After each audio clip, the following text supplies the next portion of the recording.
நீங்கள் சிறுவாபுரி முருகன் கோவில் 6 வாரம் வேண்டுதல் வச்சு போயிட்டுருக்கீங்கன்னா நான் சொல்ல போகிற இதை மட்டும் நல்லா தெளிவாக கேட்டுக்கோங்க. ஆமாங்க, இப்போ நான் சொல்ல போகிற விஷயம் உங்களில் எத்தனை பேருக்கு நடந்திருக்குன்னு எனக்கு தெரியாது, ஆனால் இது கண்டிப்பாக நடக்கும். நீங்கள் சிறுவாபுரி வேண்டுதல் வச்சு போனீங்கன்னா முதல் 3லிருந்து 4 வாரம் உங்களுக்கு ரொம்பவே சோதனையாக தாங்க இருக்கும்.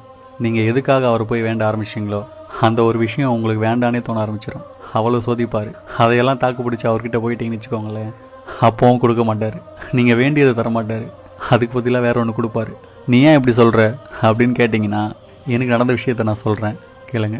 நானும் சிறுவாபுரி 6 வாரம் போயிருந்தேன். முதல் 3 வாரம் எனக்கு ரொம்ப சோதனை கொடுத்தாரு. நான் எதுக்காக அவரை போய் வேண்ட ஆரம்பிச்சேனோ அந்த ஒரு விஷயமே உனக்கு வேண்டாம் அப்படின்ற அளவுக்கு சோதிச்சார்.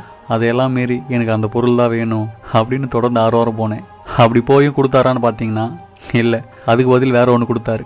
நான் கேட்டது இது இல்லையடா, நீ என்ன கொடுத்துருக்க அப்படின்னு நான் பலமுறை அவர் கேட்டிருக்கேன். அப்போல்லாம் எனக்கு அதுக்கான பதில் தெரியாது. ஆனால் இப்போ தான் எனக்கு புரிய ஆரம்பிச்சது. நான் கேட்ட விஷயத்த எனக்கு அப்பயே கொடுத்துருந்தாருன்னா அந்த பொருள் என்னை விட்டு எப்பயோ போயிருக்கும். அதுக்கு பதில் வேற ஒன்று கொடுத்து முதல்ல நீ இதை முடி, அப்போதான் அது உனக்கு கிடைக்கும் அப்படின்னு சொல்லி புரிய வச்சிருக்காரு. அதே தாங்க நான் உங்களுக்கும் சொல்கிறேன். அவர் ஒன்று கொடுத்தா அதை ஏற்றுக்கோங்க, முதல்ல அதை முடிச்சிருங்க. உங்களுக்கு தேவையானது உங்களை வந்து சேரும். சிறுவாபுரி போகிறவங்களுக்கும் முருகன் அதிகமாக பிடிக்கும்னு சொல்கிறவங்களுக்கும் இந்த வீடியோவை ஷேர் பண்ணி விடுங்க. Thank you so much.